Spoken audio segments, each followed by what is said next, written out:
También mi nombre es Rubén Colillo. Soy el cónyuge sobreviviente, dijo la abogada. Soy viudo de Macarena Valdés, compañero de ella.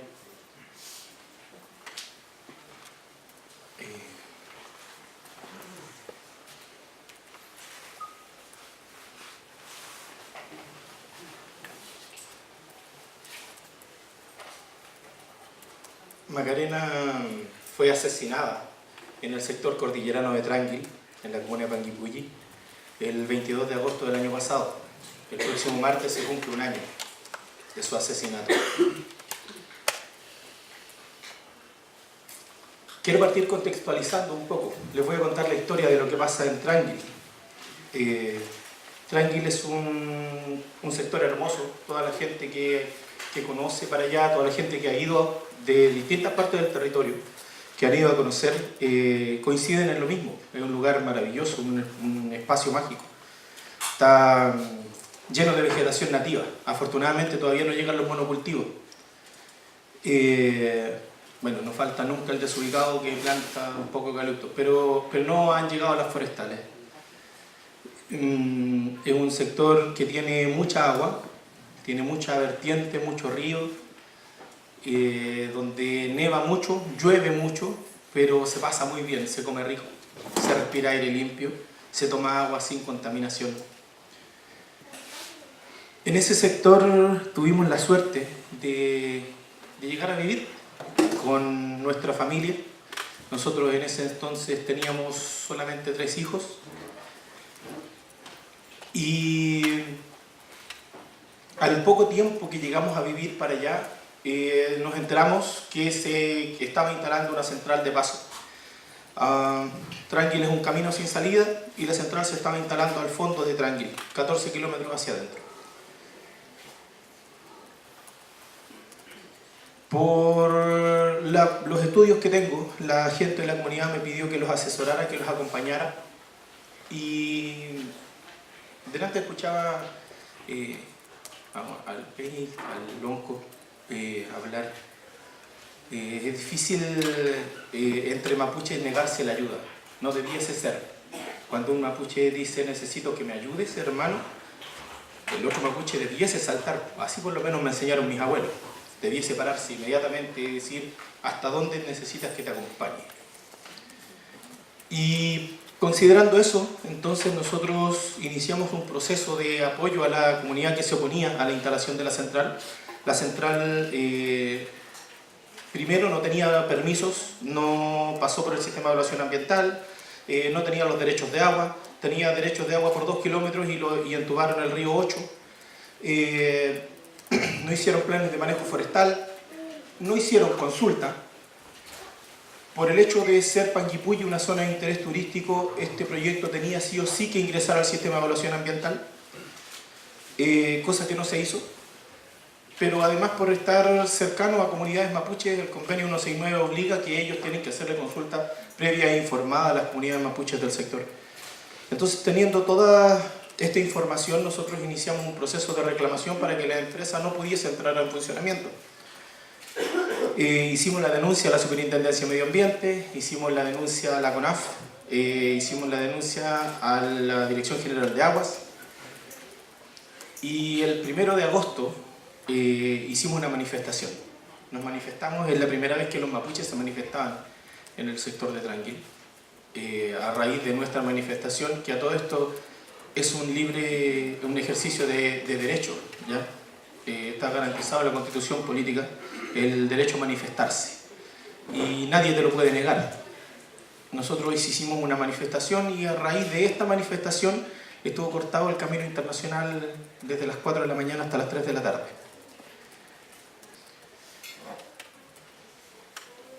El tema es que el día 21 van a la casa de... El lugar donde yo habito le pertenece a un peñi. Ese terreno de él y su compañera, su pareja. No es un espacio que me pertenezca, a pesar de que no creo en la pertenencia, no creo que la tierra nos pertenezca, sino que habitamos, somos más cortos que el periodo de vida de la tierra, por lo tanto no nos puede pertenecer a nosotros, pero en fin. Ese espacio, no tengo los papeles yo, fueron a la casa de los dueños de ese espacio, de acuerdo a la legislación chilena, y fueron a decirles que si no nos sacaban de ahí, si no nos echaban de ahí, nos iba a pasar algo muy malo, que había gente que nos quería hacer mucho daño. Eso fue el 21 de agosto. El día 22, Macarena aparece colgada de una viga dentro de nuestra casa. Y sin ninguna explicación. Ella estaba con nuestro hijo, que en ese momento tenía 1 año 8 meses, y yo salí a trabajar y me despedí de mi compañera con un beso. Y al par de horas, cuando volví, ella ya no existía, ya no estaba.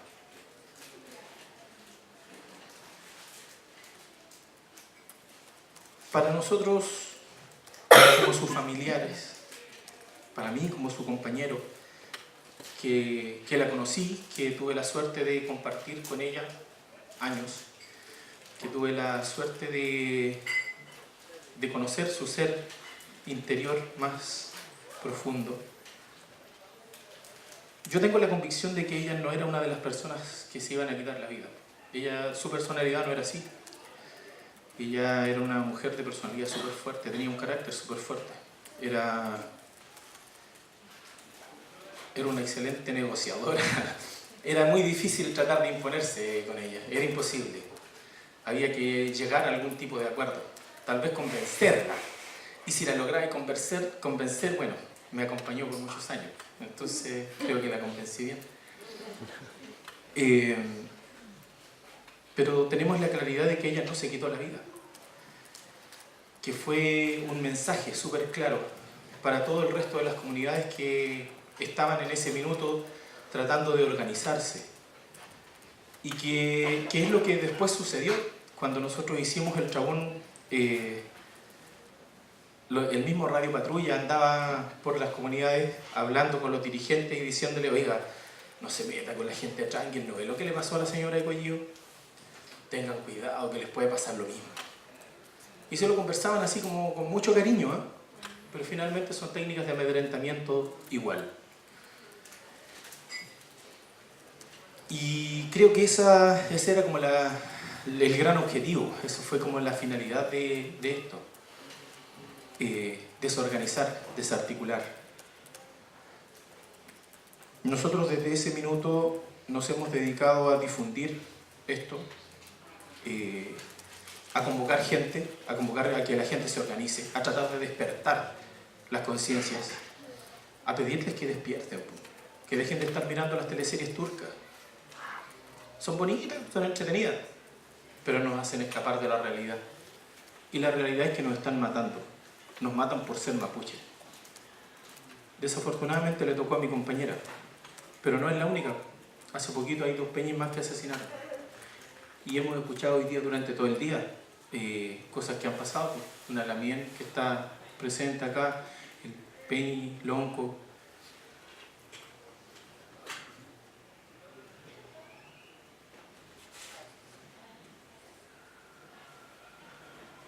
Algunos que no pueden estar, como mi compañera, o como los que están presos, o como los que están en huelga de hambre. Hicimos actividades a lo largo del territorio y juntamos las lucas porque el día 7 de marzo la Fiscalía de Panguipulli intentó cerrar el caso y caratularlo como suicidio. Ese día se asumió el compromiso en la misma audiencia. Nosotros expusimos que la autopsia estaba mal hecha y la Fiscalía dijo que si es que nosotros teníamos la capacidad de costear una nueva autopsia, ellos podían esperar que nosotros lo hiciéramos y podía mantenerse el caso abierto. Y en ese instante decidimos que teníamos de alguna forma que costear esto. Son varios millones. pero a través de actividades que se hicieron a lo largo del territorio. Juntamos las lucas. Se hicieron actividades aquí mismo en Temuco, en Santiago, en Imperial, en Concepción, en Chiloé, en Panguipulli y en Valdivia. Y se juntaron las lucas. Y se le pagó a un perito. No a cualquier perito. Al más caro. Al de más prestigio. No por ser agrandado. No porque tuviéramos la plata. Sino para que nadie lo pueda cuestionar. Porque si le pagábamos a uno que era baratito, la fiscalía iba a decir, es que este no tiene experiencia, pues si está recién salido. Pero una vez que nosotros tuvimos el informe, que esto fue el miércoles de la semana pasada, de la semana antepasada, perdón, y lo fuimos a presentar a la fiscalía, nos enteramos que habían vuelto a cerrar el caso. Y en ese minuto nos notificaron, bueno, en realidad todavía no me notifican, ¿ya? Eso es, la formalidad todavía no existe. En ese minuto me dijeron verbalmente que hay una audiencia para el día 29 de agosto donde se me va a informar que el caso va a ser cerrado igual. El informe que emite el perito es un informe de 20 páginas en donde se detalla paso por paso todos los errores que se han cometido en este proceso. Como por ejemplo que Carabineros tomó la cuerda y se salió a pasear con la cuerda y un cuchillo a la calle.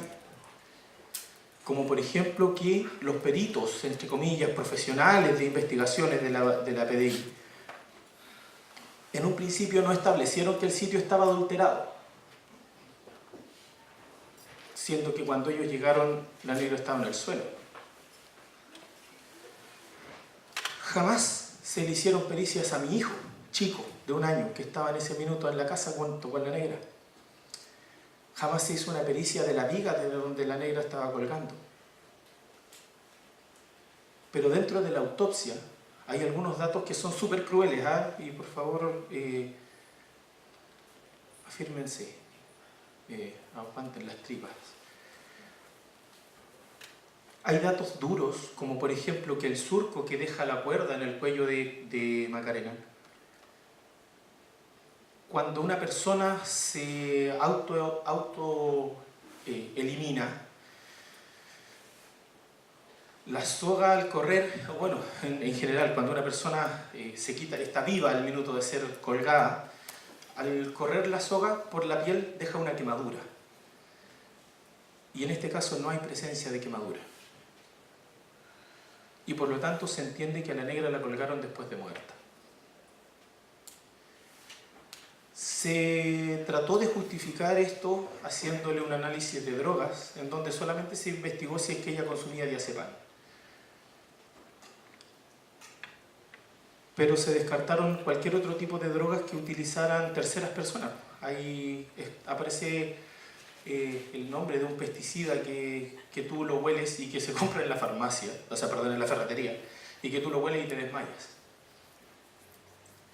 Aparecen detalles así de crudos, pero aparecen y justifican el por qué es necesario realizar una segunda autopsia, realizar una exhumación y buscar posibles registros de quiénes fueron los autores de esto. Sin embargo, la Fiscalía decide que no lo va a hacer, decide que ellos van a mantener el caso cerrado y que le entregan entonces toda la responsabilidad al fiscal regional, y la fiscal de Panguipulli se lava las manos, me imagino porque hay demasiada presión económica o política, y simplemente se desentiende del caso y se lo endosa al fiscal regional, quien aún no se pronuncia. Y quien me imagino que se irá a pronunciar el día 29.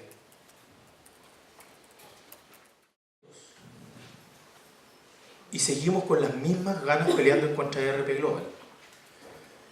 Y seguimos organizándonos para que no instalen la central que quieren instalar en Trafún, para que no instalen la central que quieren instalar en Curarrehue, porque no corresponde, porque no vale más un par de metros que la vida de una mujer, y porque no tenemos miedo, porque no vamos a vivir con miedo. Y eso quiero transmitirles hoy día. No quiero traspasarles mi pena, porque mi pena es mía.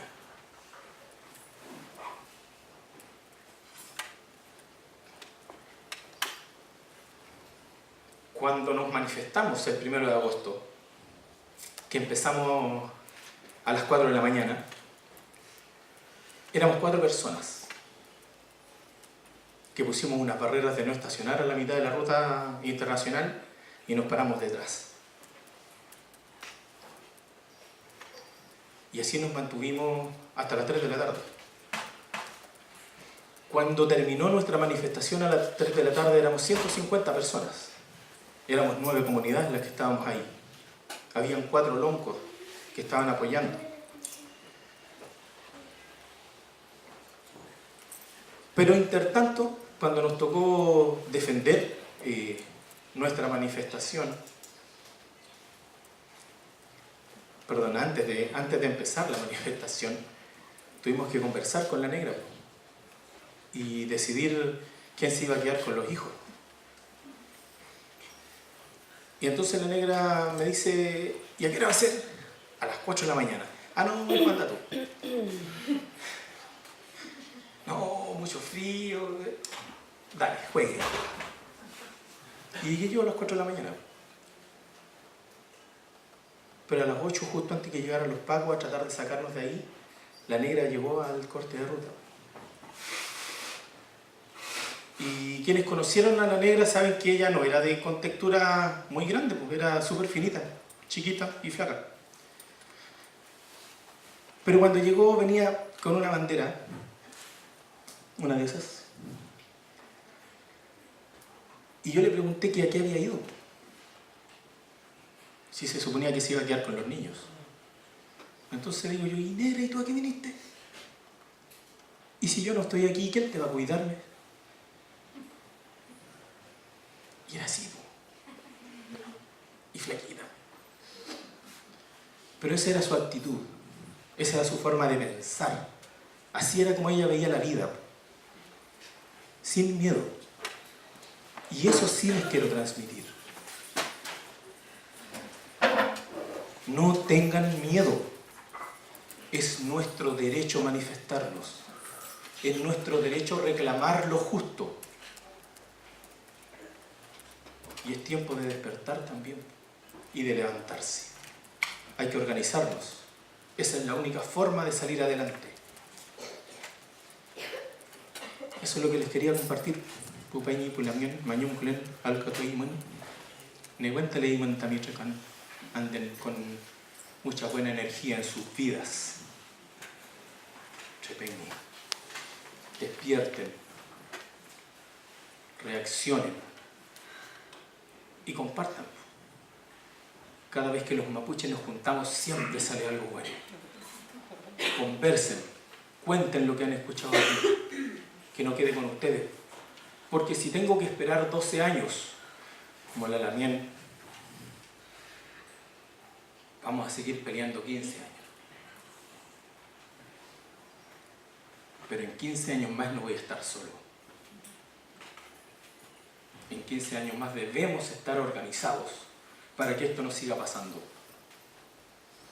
Veo que ya, me cuéntale.